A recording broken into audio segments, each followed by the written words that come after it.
Vieja entrometida, no eres bienvenida aquí. Las palabras de mi propia hija me golpearon como una bofetada en medio de la sala. Sus ojos, esos ojos que yo había visto abrirse por primera vez hace 32 años, ahora me miraban con un desprecio tan profundo que sentí que el suelo se abría bajo mis pies. A mi alrededor, los invitados de su fiesta de compromiso se quedaron en silencio, con las copas de champán suspendidas en el aire, como estatuas de sal esperando el siguiente trueno. Yo solo había venido a felicitarla. Solo eso. Traía en mis manos un rebozo bordado que mi propia abuela me había regalado el día de mi boda, hace más de 30 años, en un pueblito cerca de Oaxaca. Era lo más valioso que tenía. Y ahora, parada en la entrada de esa casa enorme en Polanco, con sus pisos de mármol y sus candelabros de cristal, me sentía como una intrusa en la vida de mi propia sangre. «Mamá, ya te dije que no vinieras», susurró Daniela entre dientes, acercándose a mí con pasos rápidos, sus tacones resonando como martillazos. Su perfume caro me mareó. «Estás arruinando mi momento. ¿No puedes entenderlo?» Miré hacia atrás y vi a su prometido, Rodrigo, un hombre de traje impecable y sonrisa de revista, observando la escena con una mezcla de incomodidad y... ¿desprecio? Sí, desprecio, como si yo fuera algo sucio que alguien había dejado entrar por error.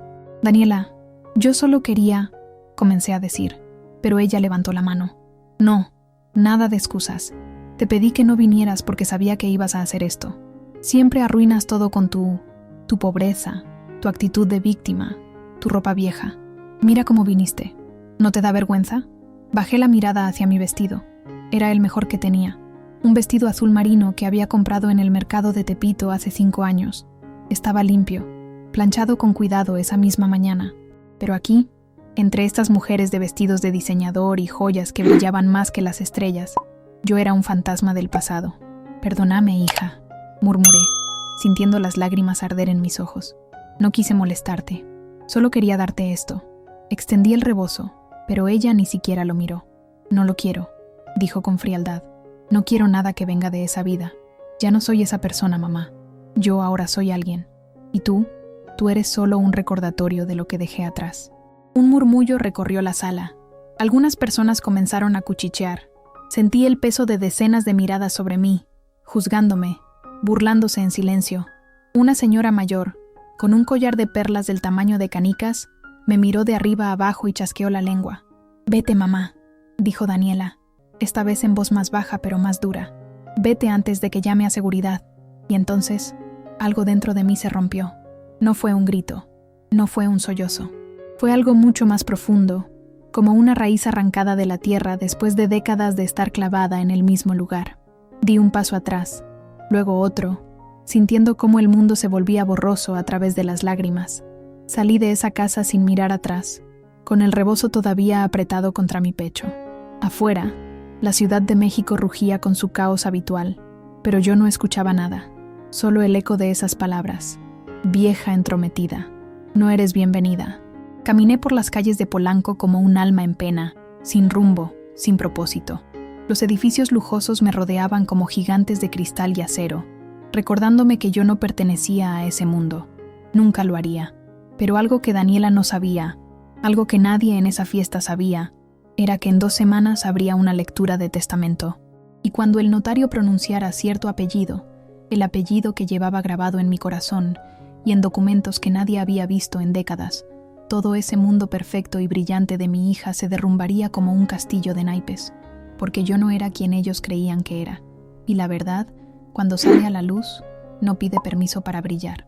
Me llamo Guadalupe Montero de la Torre, pero todos me conocen simplemente como Lupita, la señora que limpia casas en Coyoacán, que vende tamales los fines de semana en el mercado de la Lagunilla, que vive en un departamentito de 2 cuartos en la colonia Narvarte, donde el ruido de los microbuses nunca se detiene, y el olor a tlacoyos de la señora Remedios sube por las escaleras cada mañana. Tengo 63 años. Mi piel está marcada por el sol y el trabajo. Mis manos son ásperas de tanto fregar pisos y lavar ropa ajena. Mi espalda me duele por las mañanas, especialmente cuando el frío de la Ciudad de México se mete en los huesos. Pero me levanto igual, todos los días a las 5 de la mañana, porque así ha sido mi vida desde que tengo memoria. Levantarse, trabajar, sobrevivir. Soy madre de 2 hijos. Bueno, Era madre de 2. Daniel, mi hijo mayor, murió hace 8 años en un accidente de trabajo en una construcción en Santa Fe. Tenía 30 años, una sonrisa enorme y un corazón que no le cabía en el pecho. Todavía guardo su gorra de los Pumas en una caja bajo mi cama. Todavía huelo su camisa de vez en cuando, aunque ya no huele a nada más que a naftalina y tiempo. Y luego está Daniela, mi niña, mi princesa, la niña que crié sola después de que su padre nos abandonara cuando ella tenía 5 años. Trabajé 3 trabajos para darle lo mejor. Una escuela privada con becas que yo rogué de rodillas, clases de inglés, ropa decente. Me partí en 1000 pedazos para que ella tuviera lo que yo nunca tuve. Y lo logró. Daniela es abogada. Se graduó con honores de la Universidad Iberoamericana. Consiguió trabajo en un despacho importante. Conoció a Rodrigo, hijo de un empresario dueño de una cadena de restaurantes. Se mudó a Polanco, a un departamento que cuesta más de lo que yo ganaría en 10 vidas. Cambió su forma de hablar, su forma de vestir, su forma de caminar. Se convirtió en alguien, pero en el proceso dejó de ser mi hija. Hace 2 años dejó de visitarme. Decía que estaba muy ocupada con el trabajo. Luego comenzó a poner excusas, que el tráfico era insoportable para llegar a Narvarte, que tenía juntas importantes, que Rodrigo y ella tenían planes. Las llamadas se volvieron más espaciadas, más frías. Y cuando yo la llamaba, podía sentir su irritación a través del teléfono. Mamá, estoy ocupada. Mamá, no tengo tiempo. Mamá, ya no soy una niña. Un día, hace 6 meses, fui a buscarla a su oficina. Quería darle una sorpresa, llevarle unas gorditas de nata que siempre le encantaron cuando era pequeña. La recepcionista me miró con desdén y me dijo que la licenciada Daniela Montero no estaba disponible. Insistí. Esperé 2 horas sentada en un sofá de cuero que parecía más cómodo que mi cama. Cuando finalmente salió, su rostro se descompuso al verme. «¿Qué haces aquí, mamá?», me preguntó en voz baja, mirando alrededor para asegurarse de que nadie la viera conmigo. «Te traje unas gorditas, mi amor», le dije, extendiendo la bolsita de papel. Ella no la tomó. «Mamá, no puedes venir aquí así. Esto es mi trabajo, mi vida profesional. Por favor, entiende». «¿Así cómo?», pregunté confundida. Ella bajó la voz aún más. «Así, vestida así, hablando así. La gente aquí no entiende». Sentí como si me hubieran clavado un puñal en el estómago. «¿Te avergüenzo?». «No, no es eso. Es solo que... Ay, mamá, no compliques las cosas. Ya hablamos después, ¿sí?». Y se fue, dejándome parada ahí con mis gorditas, sintiendo las miradas de las secretarias que cuchicheaban detrás de sus computadoras. Desde ese día, algo cambió en mí. Comencé a entender que mi hija no solo se había alejado físicamente, se había alejado de quién era, de dónde venía, se había alejado de mí, pero seguí trabajando. Seguí limpiando casas, vendiendo tamales, ahorrando cada peso que podía. No para mí, ya no, sino porque una parte de mí todavía tenía esperanza de que un día Daniela volvería, que recordaría las noches en que nos acurrucábamos juntas en nuestra cama porque no había dinero para calefacción, que recordaría cómo yo le enseñé a leer con revistas viejas a la luz de una vela cuando se iba la luz, que recordaría que yo era su mamá y que todo lo que hice, lo hice por amor. Pero esa noche, en su fiesta de compromiso, entendí algo que había estado negando durante mucho tiempo. Mi hija ya no me amaba, tal vez ni siquiera me conocía. Para ella, yo era solo una vergüenza, un recordatorio incómodo de la pobreza que tanto le había costado dejar atrás. Y mientras caminaba de regreso a mi departamento esa noche, con el rebozo de mi abuela todavía en mis manos, pensé en todas las veces que me humillé para darle una vida mejor. Pensé en las noches sin dormir trabajando turnos dobles. Pensé en las comidas que me salté para que ella tuviera algo caliente en el estómago. Pensé en los sueños que enterré para que los suyos pudieran florecer. Y me pregunté, ¿valió la pena? Esa pregunta me acompañó durante todo el camino a casa, como un fantasma que no se iba, y no sabía la respuesta. Todavía no. 3 días después de la fiesta, recibí una llamada. No era de Daniela, era de Rodrigo. «Señora Guadalupe», dijo con una voz suave, casi amable. Demasiado amable. «Necesito hablar con usted. ¿Podemos vernos?». Mi corazón dio un salto. Pensé que tal vez venía a disculparse, que tal vez Daniela se había arrepentido y lo había enviado como mensajero de paz. Qué ingenua fui. Nos encontramos en una cafetería en La Condesa, un lugar elegante donde una taza de café costaba lo mismo que yo ganaba en 3 horas de trabajo. Rodrigo llegó puntual, con su traje impecable y su sonrisa de catálogo. Se sentó frente a mí y pidió un espresso doble. Yo pedí un café americano, lo más barato del menú. Señora Guadalupe, voy a ser directo con usted, comenzó, sacando un sobre del bolsillo interno de su saco. Daniela y yo vamos a casarnos en 2 meses. Va a ser una boda grande, con muchas personas importantes, empresarios, políticos, gente de sociedad. Asentí, sin entender a dónde quería llegar. El tema es que hizo una pausa, como si buscara las palabras adecuadas. Daniela está construyendo una nueva vida. Una vida que, desafortunadamente, no puede incluir ciertos elementos de su pasado. Sentí un frío recorrer mi columna vertebral. ¿Elementos? Usted, lo dijo así, sin más, como si fuera lo más natural del mundo. Mire, no quiero sonar cruel, pero la realidad es que su presencia en la vida de Daniela está causando problemas. Ella está estresada, ansiosa. Le preocupa que usted aparezca en la boda y cause una escena. Le preocupa que sus colegas o mis padres descubran, bueno, su situación. ¿Mi situación? Repetí, sintiendo la rabia comenzar a hervir en mi pecho. Su condición económica, su nivel educativo, la diferencia de clase. Lo dijo como si estuviera leyendo una lista de compras. Daniela trabajó muy duro para llegar donde está. No es justo que ahora tenga que cargar con el peso de su pasado. Apretó el sobre y lo puso sobre la mesa, frente a mí. Aquí hay 50,000 pesos. Es una oferta generosa. Queremos que tome este dinero y se aleje, que no busque más a Daniela, que no aparezca en su boda, que básicamente desaparezca de su vida. Me quedé mirando el sobre como si fuera una serpiente venenosa. 50,000 pesos. Era más dinero del que había visto junto en toda mi vida, pero también era el precio que le ponían a mi maternidad, a mis años de sacrificio, a mi amor. ¿Daniela sabe de esto?, pregunté con voz temblorosa. Fue idea de ella, respondió Rodrigo sin inmutarse. Ella pensó que sería más fácil si yo hablaba con usted, más civilizado. Esa palabra sonó como una burla en mis oídos. Señora Guadalupe, sea razonable. ¿De qué sirve aferrarse a una relación que claramente ya no funciona? Daniela no quiere verla, no la necesita. Usted ya cumplió su papel, la crió, le dio lo que pudo. Ahora es tiempo de dejarla ir. Soy su madre, susurré, sintiendo las lágrimas comenzar a caer sin control. Biológicamente sí, pero Daniela ya no es esa niña que usted crió en Narvarte. Es una mujer profesional, exitosa, con un futuro brillante. Y usted, bueno, usted es su pasado. Y nadie quiere vivir mirando hacia atrás. Se puso de pie, dejando el sobre la mesa. Piénselo. Tiene hasta el fin de semana para decidir. Si acepta, nos dejará en paz. Si no, hizo una pausa significativa. Tendremos que tomar medidas legales. Una orden de restricción quizás. Daniela tiene buenos abogados. Se fue sin decir más, dejándome ahí sentada, temblando, con ese sobre maldito frente a mí como si fuera una bomba a punto de explotar. Miré alrededor. Las personas en la cafetería seguían con sus vidas, tomando café, riendo, trabajando en sus laptops. Nadie se daba cuenta de que mi mundo acababa de derrumbarse.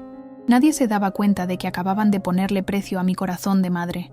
Tomé el sobre, no porque quisiera el dinero. Lo tomé porque necesitaba una prueba. Necesitaba saber que esto era real, que mi propia hija había mandado a su prometido a comprar mi ausencia como quien compra el silencio de un testigo molesto. Salí de esa cafetería sintiéndome más pequeña que nunca. Y durante todo el camino a casa, en el metro lleno de gente, apretada entre desconocidos que olían a sudor y cansancio, lloré. Lloré como no había llorado desde que enterré a mi hijo Daniel. Lloré por la hija que había perdido, no a la muerte, sino a algo peor, a la ambición, al olvido, a la vergüenza de sus propias raíces. Pero lo que Rodrigo y Daniela no sabían era que yo tenía secretos, secretos que había guardado durante décadas por razones que ellos nunca podrían entender, secretos que estaban a punto de salir a la luz de la manera más inesperada. Y cuando eso sucediera, el dinero de ese sobre les parecería calderilla comparado con lo que estaba en juego. Para entender cómo llegué a este punto, necesito regresar en el tiempo. Necesito hablar de la mujer que fui antes de convertirme en Lupita, la de los tamales.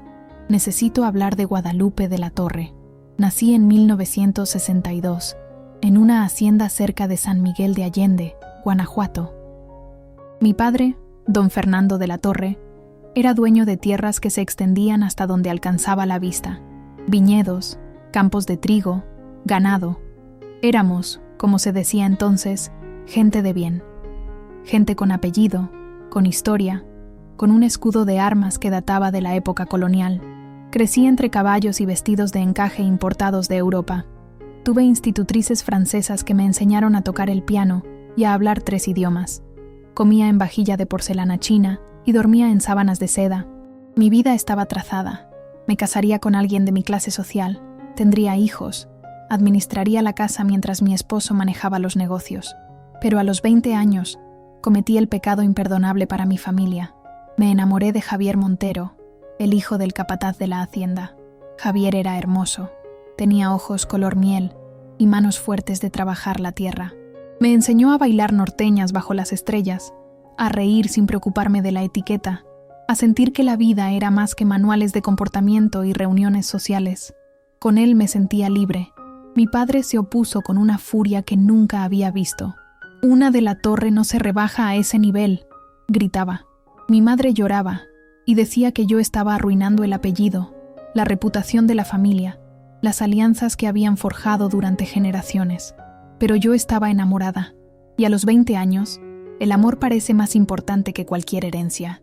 Me escapé con Javier una noche de abril, llevando solo lo puesto y un collar de perlas que había sido de mi abuela. Nos casamos en un juzgado de Querétaro, sin testigos, sin fiesta, sin bendición familiar, y mi padre cumplió su amenaza. Me desheredó, me borró del testamento, del árbol genealógico, de su vida. «Ya no eres una de la Torre», me dijo la última vez que lo vi. «Ya no eres nada». Y así fue. De la noche a la mañana, pasé de tener todo a no tener nada. Javier y yo nos mudamos a la Ciudad de México, a un cuartito en Tepito donde las cucarachas salían por las noches y el agua solo llegaba 3 veces por semana. Él consiguió trabajo en construcción. Yo comencé a hacer lo único que podía, limpiar casas. Fue duro, fue humillante, pero éramos felices, o eso quería creer. Daniel nació 1 año después, y 2 años después llegó Daniela. Mis 2 tesoros, mis 2 razones para seguir adelante cuando el cansancio me vencía y el orgullo herido me hacía llorar en secreto. Javier trabajaba mucho, pero el dinero nunca alcanzaba. Y con los años, el peso de la pobreza comenzó a cambiar a mi esposo. El hombre alegre que bailaba conmigo bajo las estrellas se convirtió en alguien amargado, resentido. Comenzó a beber. Comenzó a llegar tarde. Comenzó a desaparecer días enteros. Y una noche, cuando Daniela tenía 5 años, simplemente no regresó. Busqué a Javier por todas partes. Pregunté en su trabajo, en las pulquerías, con amigos. Nadie sabía nada, o no querían decirme. Pasaron semanas, luego meses, y finalmente entendí. Me había abandonado. Nos había abandonado. Quedé sola con 2 niños y deudas que no sabía cómo pagar. Conseguí más trabajos. Limpiaba casas por la mañana. Lavaba ropa por la tarde. Vendía tamales por la noche. Dormía 3 horas si tenía suerte. Pero mis hijos comían. Mis hijos iban a la escuela. Mis hijos tenían zapatos, aunque yo caminara con los míos rotos. Daniel creció siendo un niño bueno, noble, trabajador como su padre, pero sin sus demonios. Consiguió trabajo en construcción a los 18 y me ayudaba con los gastos, hasta que ese día maldito en Santa Fe, cuando un andamio mal instalado se derrumbó y él cayó desde un 4º piso. Enterré a mi hijo con las manos vacías y el corazón destrozado, y Daniela, que entonces tenía 24 años y acababa de empezar a trabajar en el despacho de abogados, me abrazó en el funeral y me dijo: «Ya no sufras más, mami. Yo voy a cuidarte, te lo prometo. Pero las promesas, aprendí, son frágiles, especialmente cuando el dinero y el estatus entran en la ecuación». Daniela comenzó a avergonzarse de mí poco a poco. Primero fueron pequeñas cosas: pedirme que no la llamara al trabajo, decirme que no usara ciertas palabras porque sonaban corrientes, sugerirme que me tiñera las canas. Luego fueron cosas más grandes: no invitarme a eventos de su trabajo, inventar excusas cuando sus amigos preguntaban por su familia, cambiar su apellido en redes sociales a solo Daniela M. Y finalmente, la humillación de esa fiesta de compromiso, donde me echó como si fuera basura. Pero hay algo que Daniela nunca supo, algo que nunca le conté, porque no quería que sintiera que me debía algo más allá del amor filial. Antes de que yo naciera, mi abuelo había establecido un fideicomiso familiar, tierras, propiedades, inversiones que no se podían tocar hasta que la última generación directa cumpliera 65 años o muriera. Mi padre me desheredó de su testamento personal, pero no pudo tocar el fideicomiso del abuelo. Estaba protegido legalmente, con cláusulas que solo un notario de San Miguel de Allende podía ejecutar. Y ese notario, don Esteban Maldonado, me había estado buscando durante los últimos 6 meses. La semana antes de la fiesta de Daniela, finalmente me encontró. Llegó a mi departamento en Narvarte con una maletita de cuero y papeles amarillentos por el tiempo. «Señora de la Torre», me dijo, usando mi apellido de soltera con un respeto que no había escuchado en décadas. «Tengo noticias sobre el fideicomiso de su abuelo don Álvaro de la Torre. Una semana después del encuentro con Rodrigo en la cafetería, cuando todavía no había tocado un solo peso de ese sobre maldito, recibí una citación legal. La sostuve en mis manos temblorosas, sin poder creer lo que leía. Era una orden de restricción temporal solicitada por Daniela Montero Ramírez. Ya ni siquiera usaba mi apellido completo en los documentos. Se ordena a la señora Guadalupe Montero que mantenga una distancia mínima de 200 metros de la señorita Daniela Montero Ramírez, su lugar de trabajo, su residencia y cualquier evento social al que ella asista. Esta medida es efectiva inmediatamente y se extenderá hasta después de la celebración de su boda. Seguía leyendo, pero las palabras se volvían borrosas. Mi propia hija había conseguido una orden judicial contra mí, como si yo fuera una criminal, como si fuera una amenaza. El documento caía al suelo cuando sonó mi teléfono. Era un número desconocido. «Señora Guadalupe», era una voz de mujer, joven, profesional. «Le hablo del despacho Córdoba y Asociados. Soy la asistente de la licenciada Daniela Montero. Le llamo para informarle que su hija no desea ningún tipo de contacto con usted. Si intenta acercarse, buscarla o llamarla, procederemos con acciones legales más severas. ¿Entendió? Necesito hablar con mi hija», logré decir entre sollozos. «Eso no es posible». La licenciada fue muy clara. «También le informo que el depósito de los 50,000 pesos fue rechazado por usted, así que el señor Rodrigo Mendoza ha procedido a retirar la oferta. Ya no hay ningún acuerdo sobre la mesa, solo consecuencias legales si incumple la orden». Colgó sin despedirse.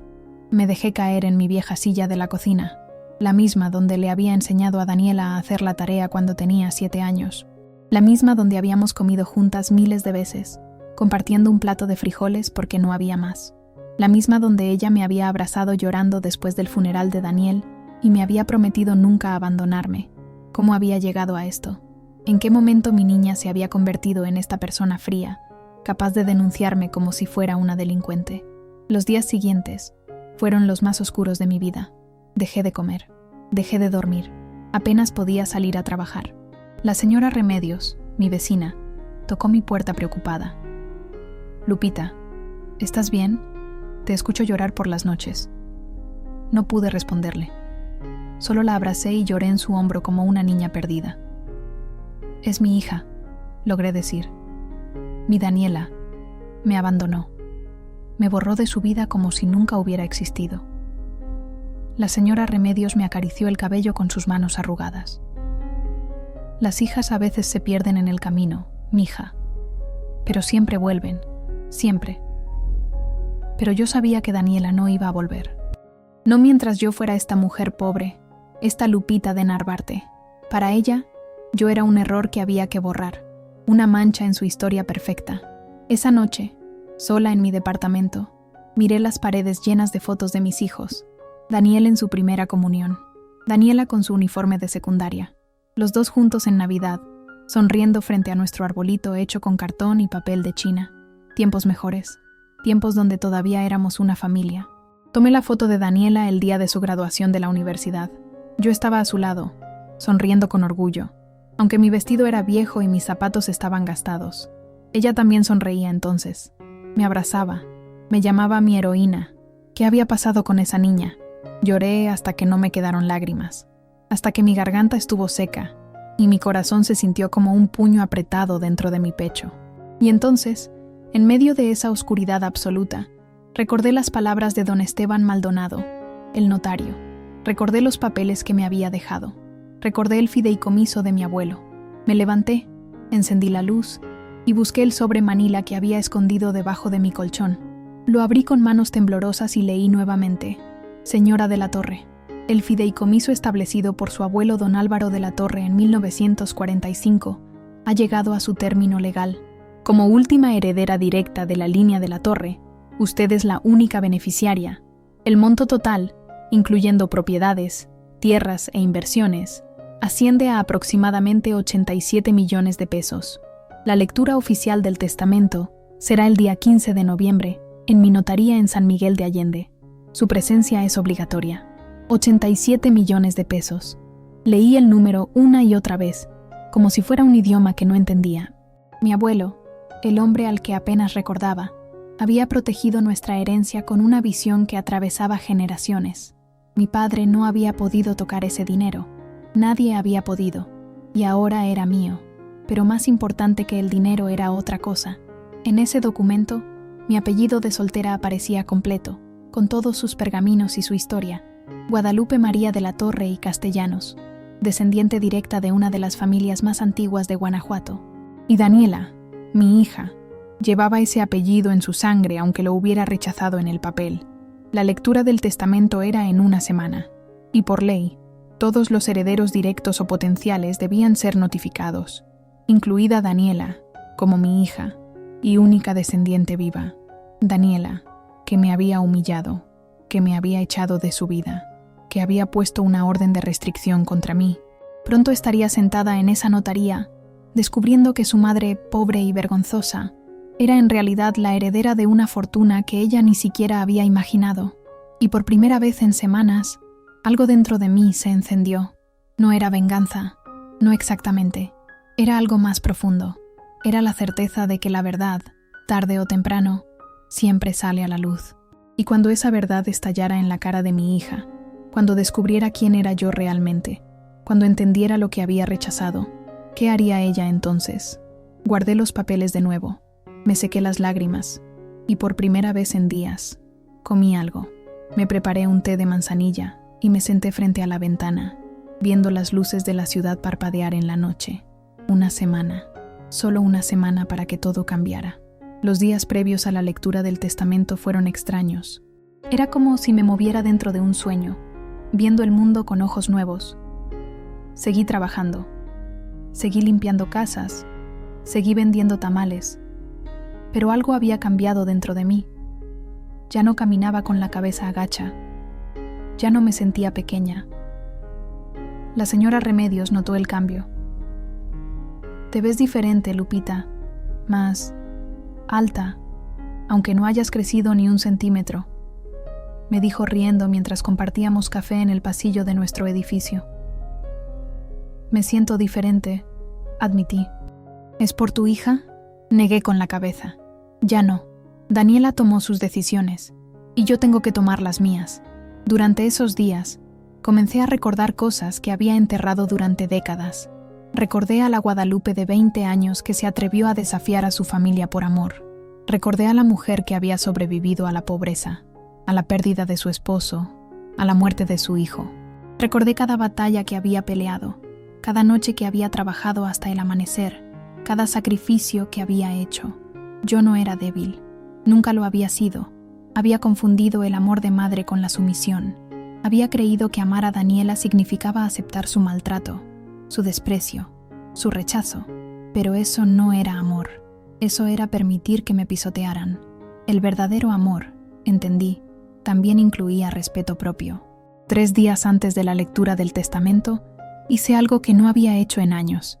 Fui a una peluquería, no una cara, solo una pequeña en la colonia Roma, donde una muchacha llamada Carla me arregló el cabello con manos hábiles y me pintó las canas de un castaño elegante. «Te ves hermosa, señora», me dijo sonriendo, como toda una dama. Me miré en el espejo y casi no me reconocí. Ahí estaba yo, Guadalupe de la Torre, emergiendo de detrás de años de cansancio y resignación. También fui a una tienda de segunda mano y compré un traje sastre negro, sencillo, pero elegante. Me quedaba un poco grande, pero nada que unos arreglos básicos no pudieran solucionar. Lo llevé con doña Carmen, la costurera del edificio, y ella lo ajustó perfectamente. ¿Vas a algún lugar especial?, me preguntó mientras tomaba medidas. Voy a recuperar algo que es mío, respondí. La noche anterior a viajar a San Miguel de Allende, no pude dormir, no por nervios, sino por anticipación. Revisé los documentos que don Esteban me había dejado.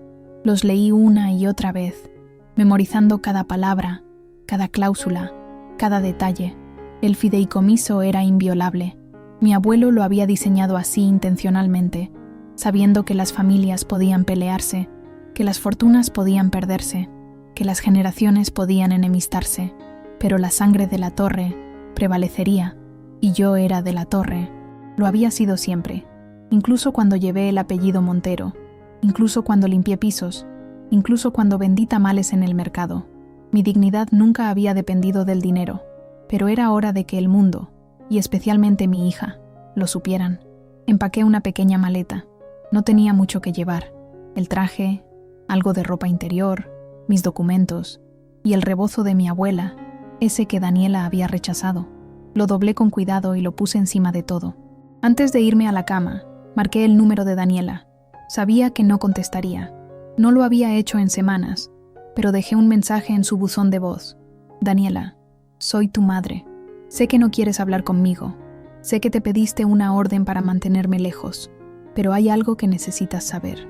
El próximo martes, a las 10 de la mañana, se llevará a cabo la lectura de un testamento en la Notaría Maldonado y Asociados en San Miguel de Allende. Como mi única heredera viva, estás legalmente obligada a asistir. El notario ya te envió la citación. Espero verte allá, y espero que después de ese día entiendas muchas cosas. Colgué sin esperar respuesta. Esa noche soñé con mi abuelo don Álvaro, aunque apenas lo había conocido. Murió cuando yo tenía 6 años. En el sueño, me sonreía y me decía: «Levántate, mija. Los de la Torre nunca nos quedamos en el suelo». Desperté con las primeras luces del amanecer, sintiéndome más fuerte de lo que me había sentido en años. Era hora de regresar a San Miguel de Allende. Era hora de reclamar mi nombre, mi herencia, mi dignidad. Y si Daniela decidía presentarse, descubriría que su madre no era la mujer que ella creía conocer. El viaje en autobús a San Miguel de Allende duró 5 horas. 5 horas en las que vi pasar el paisaje mexicano por la ventana. Montañas, pueblitos, campos verdes que se extendían hasta el horizonte. Hace años que no salía de la Ciudad de México. Me había olvidado de cuán hermoso era el resto del país. Llegué al pueblo al atardecer. San Miguel de Allende no había cambiado mucho. Seguía siendo ese lugar de calles empedradas, fachadas coloridas e iglesias antiguas que tocaban sus campanas cada hora. Turistas extranjeros llenaban las calles, tomando fotos de todo. Pero yo no era turista. Yo había nacido cerca de aquí. Esta tierra conocía mi apellido. Me hospedé en una posada modesta cerca del centro. Era todo lo que podía pagar. La dueña, una señora mayor llamada Elvira, me reconoció apenas le di mi nombre. ¿De la Torre? ¿Es usted de la familia de la Torre?, preguntó con los ojos muy abiertos. Sí, respondí simplemente. Dios mío, pensé que ya no quedaba nadie de esa familia. Don Fernando y su esposa murieron hace años. Y usted desapareció. No desaparecí, solo tuve que irme. Elvira me miró con una mezcla de curiosidad y respeto. Su familia era muy importante aquí. La hacienda de los de la Torre era la más grande del Bajío. ¿Sabía que la vendieron hace como 20 años? Ahora es un hotel de lujo para extranjeros. Sentí una punzada en el pecho. La hacienda donde había nacido, donde había aprendido a montar a caballo, donde mi madre me había enseñado a tocar el piano, ahora era un hotel. ¿Y qué trae a la señora de regreso después de tanto tiempo?, preguntó Elvira mientras me mostraba la habitación. Un testamento, respondí. Ella asintió como si entendiera perfectamente. Ah, el fideicomiso del abuelo. Sí, ha habido rumores en el pueblo. Don Esteban ha estado muy discreto, pero en pueblos chicos no hay secretos. Se dice que es una fortuna considerable. Me dejó sola en la habitación, que era pequeña pero limpia, con una cama de hierro forjado y una ventana que daba a un patio con bugambilias. Me senté en la cama y por un momento permití que las memorias me invadieran. Recordé a mi madre peinándome frente al espejo de su tocador. Recordé las cenas familiares donde mi padre hablaba de negocios y tierras. Recordé el día que conocí a Javier y cómo mi mundo se había puesto de cabeza. Recordé la última mirada de mi padre, llena de decepción y furia, cuando le dije que me iba a casar con el hijo del capataz. «Ya no eres mi hija», me había dicho. Y yo, joven y rebelde, le había respondido: «Y tú, ya no eres mi padre». Qué tontos habíamos sido los dos, qué orgullosos, qué ciegos. Esa noche casi no dormí. Me quedé despierta repasando lo que diría, cómo me presentaría, cómo enfrentaría a Daniela si es que se presentaba. A las 8 de la mañana del martes, me vestí con mi traje negro, me peiné con cuidado y me puse los aretes de perla que había comprado en una tienda de segunda mano. No eran las perlas que había dejado atrás en mi juventud, pero servían. Me miré en el espejo. La mujer que me devolvía la mirada no era Lupita de Narvarte, era Guadalupe de la Torre. Y aunque habían pasado décadas, aunque mi piel estaba marcada por el trabajo y mis manos ya no eran las de una dama, mis ojos tenían la misma determinación que habían tenido cuando desafié a mi padre. Caminé hacia la notaría Maldonado y Asociados, ubicada en una casona colonial cerca de la parroquia. Mis pasos resonaban en las calles empedradas. Algunos vecinos mayores me miraban con curiosidad, como si reconocieran algo familiar en mi rostro. Llegué 10 minutos antes de la hora. La secretaria, una mujer de mediana edad con lentes gruesos, me recibió cortésmente. «¿Señora de la Torre?» «Sí, don Esteban la está esperando. Por favor, pase a la sala de juntas. Los otros herederos aún no llegan». «Otros herederos». «Daniela». Entré a una sala amplia con una mesa larga de madera oscura, sillas antiguas y ventanas altas que dejaban entrar la luz de la mañana. Don Esteban Maldonado estaba ahí, un hombre de unos 70 años, con cabello plateado perfectamente peinado y un traje gris impecable. «Señora de la Torre», me saludó poniéndose de pie y estrechando mi mano con firmeza. «Qué gusto verla de nuevo. Está usted muy elegante». «Gracias, don Esteban. Siéntese, por favor. En unos minutos debería llegar su hija. Le envié la citación hace una semana». «¿Confirmó su asistencia?» «No directamente, pero por ley está obligada a estar presente. Si no viene, procederemos sin ella, aunque eso podría complicar algunos aspectos legales de la herencia». Nos sentamos. Don Esteban puso sobre la mesa una carpeta gruesa llena de documentos. «Antes de que llegue, déjeme explicarle algunos detalles. El fideicomiso de su abuelo fue diseñado con una previsión extraordinaria. Él estableció que el capital no podría tocarse hasta 80 años después de su muerte, o hasta que la última heredera directa cumpliera 65 años. Usted cumplió esa edad hace 3 meses. No lo había pensado», admití. «Su abuelo invirtió en tierras, en acciones, en propiedades. Durante 80 años, todo eso ha estado creciendo, generando rendimientos. Lo que comenzó como una fortuna considerable se ha multiplicado. ¿Y mi padre no pudo tocarlo? No. Su padre intentó romper el fideicomiso varias veces, especialmente después de que usted se fue, pero las cláusulas eran inviolables. El apellido de la Torre y la línea directa estaban protegidos. Su padre solo tenía usufructo de algunas propiedades, pero el capital principal siempre perteneció al fideicomiso. ¿Por qué mi abuelo hizo eso?» Don Esteban sonrió. Su abuelo era un hombre sabio. Había visto cómo muchas fortunas se perdían en una sola generación por malas decisiones, por orgullo, por disputas familiares. Quería asegurar que la sangre de la Torre siempre tuviera algo a qué volver. Y tuvo razón. Aquí está usted, después de décadas de ausencia, y la herencia la estaba esperando. Sentí un nudo en la garganta. Mi abuelo, a quien apenas recordaba, me había protegido desde la tumba. En ese momento se escucharon pasos apresurados y voces en el pasillo. La puerta se abrió y entró Daniela, pero no venía sola. Rodrigo estaba a su lado, tomándola del brazo como si necesitara apoyo físico, y detrás de ellos venían 2 abogados con maletines de cuero. Daniela me vio y se detuvo en seco. Su rostro palideció. «¿Qué haces tú aquí?», preguntó con voz temblorosa. «Soy la razón por la que estás aquí», respondí con calma. Don Esteban se puso de pie. «Señorita Montero, por favor tome asiento. Vamos a proceder con la lectura del testamento de don Álvaro de la Torre». «¿De la Torre?», repitió Daniela confundida. «Mi apellido es Montero. Debe haber un error». «No hay error», dijo don Esteban. «Usted es nieta de Guadalupe María de la Torre y Castellanos, quien está presente en esta sala y es la única heredera directa viva del fideicomiso establecido por su bisabuelo don Álvaro de la Torre en 1945. Vi cómo el color desaparecía completamente del rostro de mi hija. Sus ojos fueron de don Esteban a mí, incrédula. «Eso es imposible», susurró. «Mi madre es... Ella limpia casas».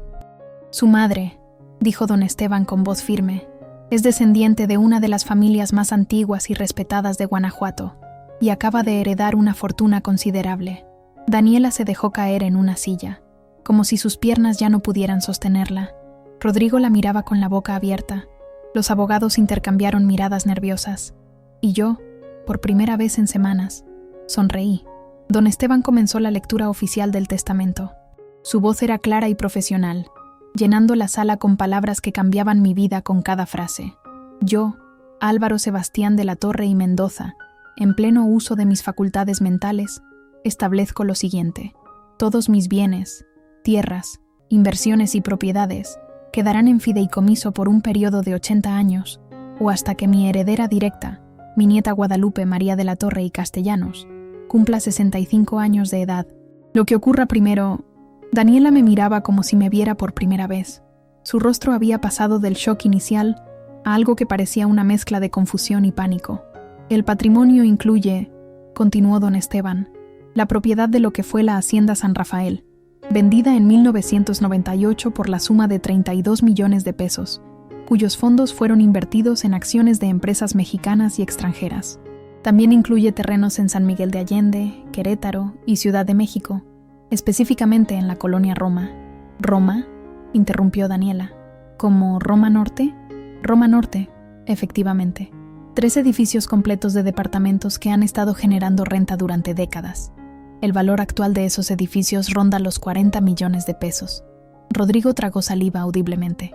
Don Esteban continuó listando propiedades, acciones, inversiones. Con cada línea, veía cómo la expresión de Daniela se transformaba. Ya no había desprecio en sus ojos, había cálculo. Cuando don Esteban terminó, hizo una pausa dramática y dijo: «El monto total del patrimonio, según valuación actualizada al mes pasado, es de 87.320.000 pesos. Todo ello pertenece a la señora Guadalupe María de la Torre y Castellanos». El silencio en la sala era absoluto. «Como heredera directa», agregó don Esteban mirándome, «usted tiene total libertad de decidir qué hacer con este patrimonio. Puede conservarlo, venderlo, distribuirlo. El fideicomiso también establece que en caso de que usted desee heredar a sus descendientes, debe hacerlo mediante un testamento formal que puede redactarse en cualquier momento». Sus palabras flotaron en el aire como una pregunta sin voz. ¿Iba yo a heredarle algo a Daniela después de todo? Mi hija finalmente encontró su voz. «Mamá, yo no entiendo. ¿Por qué nunca me dijiste nada de esto?» La miré directamente a los ojos. ¿Me habrías creído? ¿O habrías pensado que era una vieja loca inventando historias? Se mordió el labio. No pudo responder. Además, continué con voz calmada, no lo supe hasta hace pocas semanas. Don Esteban me localizó después de años de búsqueda. Durante todos estos años en que limpié casas, vendí tamales y viví en un departamentito de Narvarte, esta herencia estaba esperándome y yo no tenía idea. «Señora de la Torre», intervino uno de los abogados de Daniela, un hombre calvo con lentes. «Mi clienta, como su única hija viva, tiene derechos sobre...»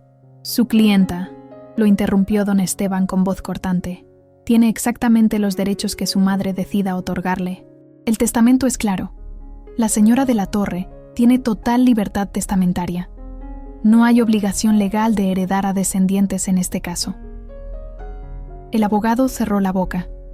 Rodrigo se inclinó hacia Daniela y le susurró algo al oído. No necesitaba escuchar para saber qué le decía. Que fuera amable conmigo, que arreglara las cosas, que recuperara mi favor. Daniela se puso de pie lentamente. Se acercó a mí con pasos vacilantes. Había lágrimas en sus ojos. «Mamá, yo lo siento tanto». «No sabía qué es lo que sientes», pregunté manteniendo la calma. «¿Sientes haberme echado de tu fiesta? ¿Sientes haber puesto una orden de restricción contra mí? ¿O solo sientes haber descubierto que tu madre pobre es en realidad millonaria?» Se encogió ante mis palabras. Yo solo estaba confundida. Rodrigo y sus padres tenían ciertas expectativas, y yo sentía que tenía que encajar. ¿Y para encajar tenías que borrarme? No quise borrarte. Solo quería ser alguien. Quería que la gente me respetara. ¿Y crees que el respeto se gana con dinero y apellidos? Hice una pausa. Yo perdí todo. Mi familia, mi apellido, mi estatus. Viví 40 años en la pobreza, pero nunca perdí mi dignidad. Esa no se compra ni se vende. Y claramente, es algo que tú aún no entiendes. Me puse de pie, tomé los documentos que don Esteban me extendía y me dirigí hacia la puerta. Mamá, espera, por favor, podemos hablar. Podemos arreglar esto. Daniela intentó tomar mi brazo, pero yo me detuve sin permitir que me tocara. Ahora no, Daniela. Necesito tiempo para pensar, tiempo para decidir qué hacer con mi vida, y tiempo para decidir si todavía tengo una hija o si perdí a mi última familia el día que me echaste de tu fiesta. Pero soy tu hija, soy tu sangre.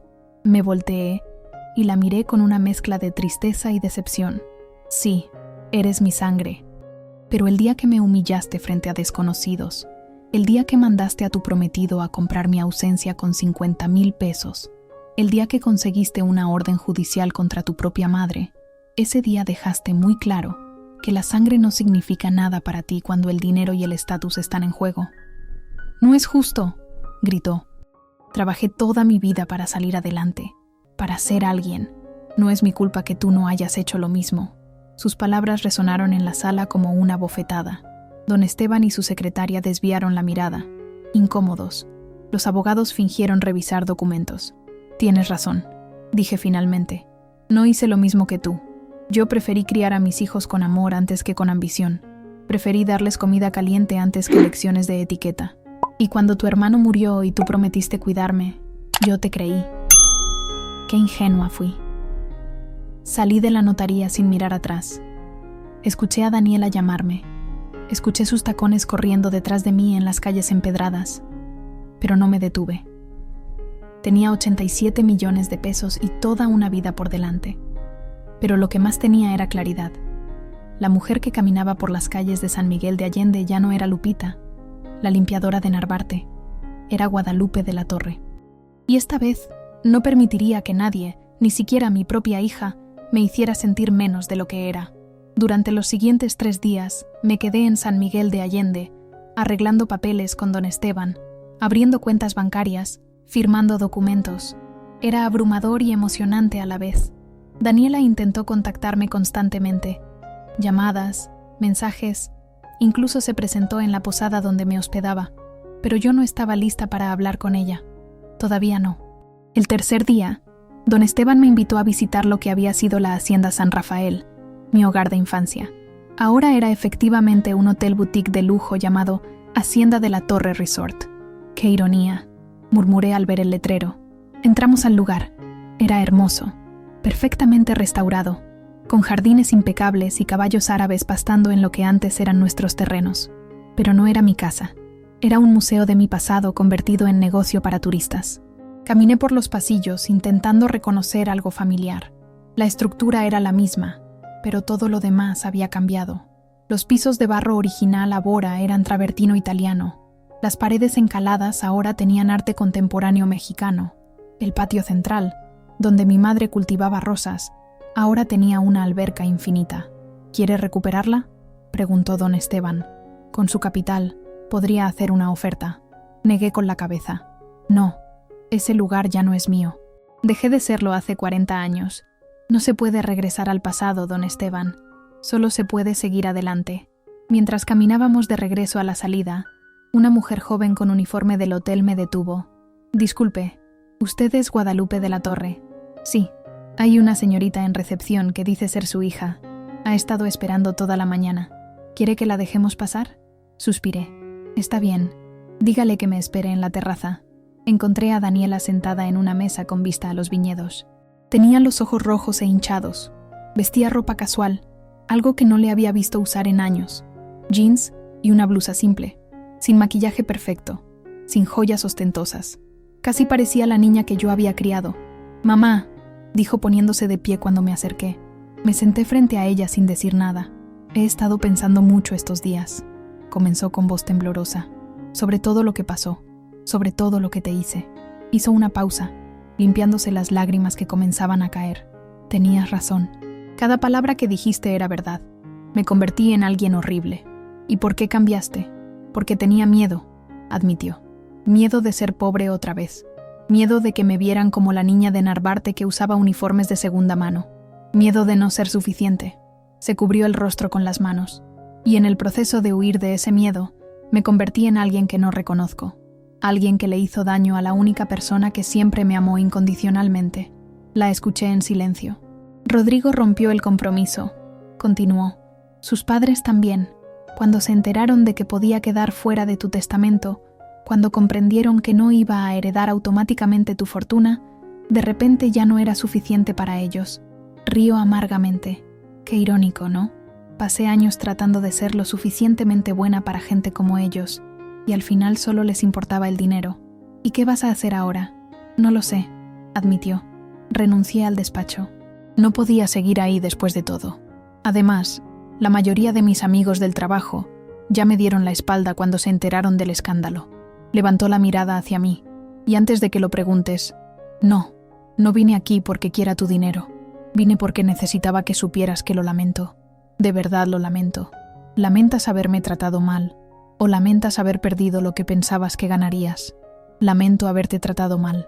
Lamento haber sido tan cruel. Lamento no haber valorado todo lo que sacrificaste por mí. Su voz se quebró. Lamento no haber sido la hija que merecías. Sentí algo moverse dentro de mi pecho. No era perdón todavía. Era algo más pequeño, más frágil. Era la posibilidad del perdón. Daniela, pasé 40 años dándote todo de mí, y en algún momento de ese camino, tú decidiste que eso no era suficiente, que yo no era suficiente. Decidiste que mi amor, mi sacrificio, mi vida entera dedicada a ti, valían menos que un apellido elegante y una cuenta bancaria. Lo sé, y fue el peor error de mi vida. Un error se comete una vez, señalé. Lo tuyo fueron decisiones, muchas decisiones crueles, tomadas deliberadamente durante meses. Eso no se borra con una disculpa. Lo sé, repitió, llorando abiertamente ahora. No espero que me perdones de inmediato. Solo quiero saber si algún día podrías darme la oportunidad de demostrarte que puedo ser mejor, que puedo ser la hija que debía haber sido siempre. La miré largamente. Vi a la niña de 5 años que lloraba cada vez que tenía pesadillas y solo se calmaba cuando yo la abrazaba. Vi a la adolescente que me mostraba orgullosa sus calificaciones perfectas. Vi a la joven que lloró en mis brazos el día del funeral de su hermano. Pero también vi a la mujer que me echó de su fiesta, que mandó a su prometido a comprar mi silencio, que consiguió una orden judicial contra su propia madre. No lo sé, Daniela, dije finalmente. Honestamente no lo sé.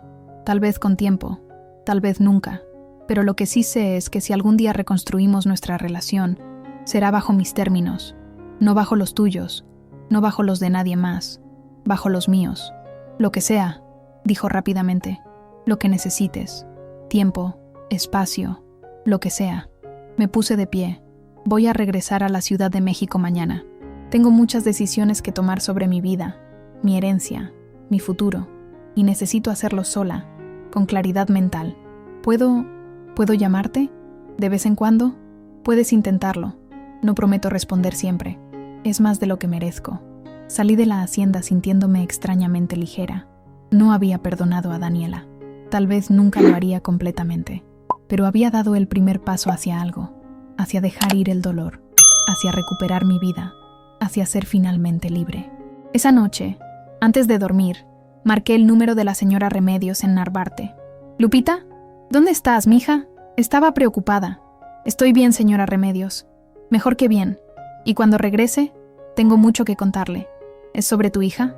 «Es sobre mí», respondí sonriendo. «Por primera vez en mucho tiempo es sobre mí». Regresé a la Ciudad de México en un autobús primera clase, no porque no pudiera pagar un vuelo, sino porque necesitaba esas horas de viaje para pensar, para procesar, para planear. El paisaje pasaba por la ventana como una película muda, pero yo apenas lo veía. Mi mente estaba ocupada con decisiones que nunca imaginé que tendría que tomar. ¿Qué hacer con 87 millones de pesos? ¿Dónde vivir? ¿Qué hacer con el resto de mi vida? Tenía 63 años. No era joven, pero tampoco era vieja. Tenía toda una segunda vida por delante, si quería tomarla. Cuando llegué a la terminal de autobuses en la Ciudad de México, tomé un taxi directo a Narvarte. El chofer me preguntó si había ido de vacaciones. En cierto modo, respondí. Fui a recuperar algo que perdí hace mucho tiempo. ¿Y lo encontró? Sí, me encontré a mí misma. El chofer se rió pensando que bromeaba. Subí las escaleras de mi edificio con mi pequeña maleta. La señora Remedios estaba en el pasillo, como siempre, sentada en su silla de plástico viendo pasar la vida. «Lupita», gritó al verme. «Regresaste. Ay, mija, qué susto me diste». La abracé fuerte. «Señora Remedios, ¿se acuerda que una vez me dijo que las hijas siempre vuelven?» «Sí. ¿Por qué?» «Tenía razón, mi hija volvió. O al menos está tratando de volver». «¿Y tú qué vas a hacer?» «No lo sé todavía, pero tengo tiempo para decidir». Esa noche, sentada en mi pequeño departamento de Narvarte, comencé a hacer planes. No planes grandiosos de mansiones y viajes, aunque podía permitírmelos ahora. Planes más importantes. Llamé a don Esteban y le pedí que investigara fundaciones para mujeres maltratadas, becas para estudiantes de escasos recursos, programas para madres solteras. Quería que parte de esa herencia regresara a la gente que, como yo, había luchado toda su vida contra un sistema que las mantenía abajo. «¿Cuánto quiere destinar a esto?», preguntó don Esteban. «20 millones para empezar. Podemos crear una fundación con el apellido de la Torre, para ayudar a mujeres que, como yo, perdieron todo por amor o por circunstancias, pero que merecen una segunda oportunidad. Es muy generoso de su parte. No es generosidad, es justicia. Durante 40 años viví del lado de los olvidados. Sé lo que es no tener nada. Y si ahora tengo la oportunidad de cambiar eso para alguien más, lo haré».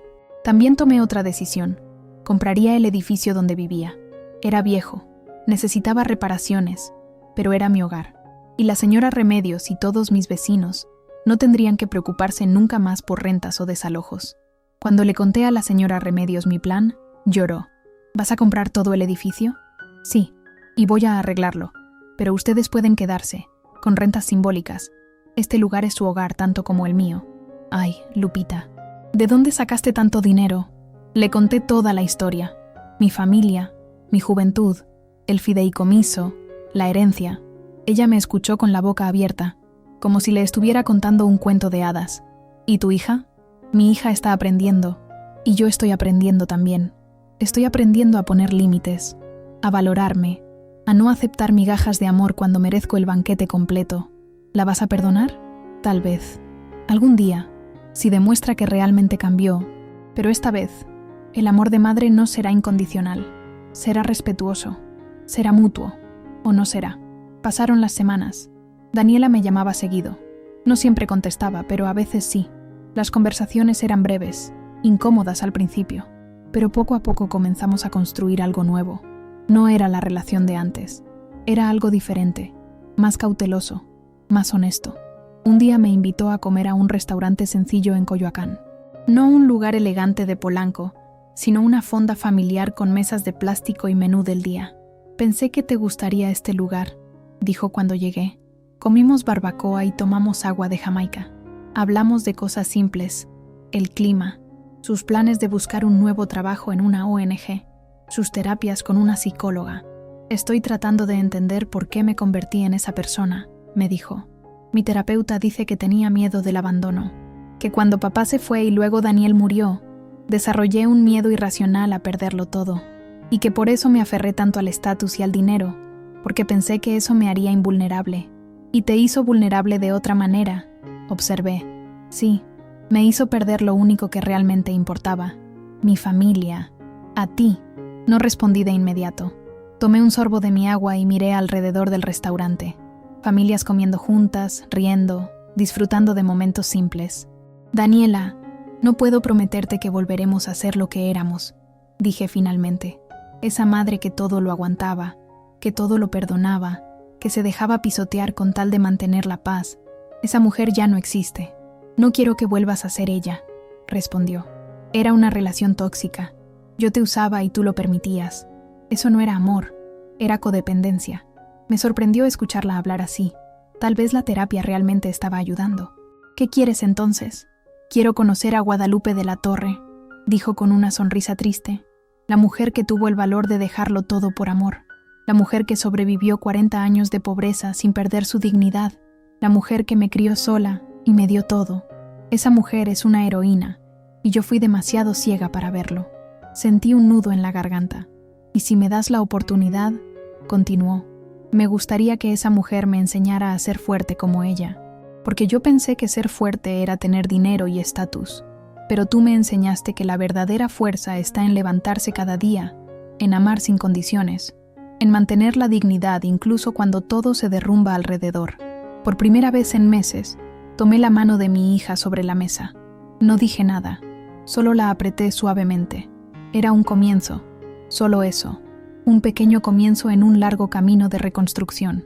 Hoy, 6 meses después de aquella lectura de testamento que cambió todo, vivo en un departamento bonito en la colonia Roma. No es ostentoso, pero es cómodo. Tiene una terraza con plantas y una vista decente de la ciudad. Seguí vendiendo tamales, no porque los necesite para sobrevivir, sino porque me gusta. Es mi conexión con la tierra, con la gente trabajadora, con quien soy realmente. Ahora los vendo en un pequeño local que compré, y las ganancias van directamente a la fundación. La Fundación de la Torre ya ayudó a 50 mujeres a salir de situaciones de violencia doméstica. Financiamos becas para 30 estudiantes universitarios de bajos recursos. Creamos un programa de microcréditos para madres solteras que quieren emprender. Y cada vez que veo a una mujer recibir ayuda de la fundación, veo un pedazo de mí. Veo a la Lupita de Narvarte que merecía una oportunidad y me siento en paz. Daniela y yo nos vemos una vez por semana. No vive en Polanco ya. Se mudó a un departamento modesto en la Roma, cerca del mío. Trabaja en una organización sin fines de lucro que defiende derechos de trabajadores domésticos. La paga es mínima comparada con lo que ganaba antes, pero dice que finalmente siente que está haciendo algo que vale la pena. ¿La perdoné completamente? No sé si el perdón funciona así. No es un interruptor que se enciende y de repente todo está bien. Es más como una herida que sana lentamente, que deja cicatriz pero ya no duele al tocarla. Lo que sí sé es que recuperé algo más valioso que 87 millones de pesos. Recuperé mi nombre, mi identidad, mi valor propio. Soy Guadalupe María de la Torre y Castellanos. Soy una de la Torre, y no necesitaba un fideicomiso para hacerlo. Lo fui siempre, incluso cuando limpiaba pisos, incluso cuando vendía tamales, incluso cuando el mundo entero me veía como una simple Lupita de Narvarte, porque la dignidad no se compra, el valor propio no se hereda, la fuerza no viene del dinero, viene de saber quién eres, de mantenerte firme cuando todo se derrumba, de levantarte una vez más de lo que te han tumbado, y eso, ningún notario puede pronunciarlo, ningún testamento puede otorgarlo, eso vive en el corazón, y es lo único que realmente necesitamos para sobrevivir. Me llamo Guadalupe de la Torre, y esta es mi historia de cómo perdí todo, lo recuperé, y en el proceso me encontré a mí misma. Fin.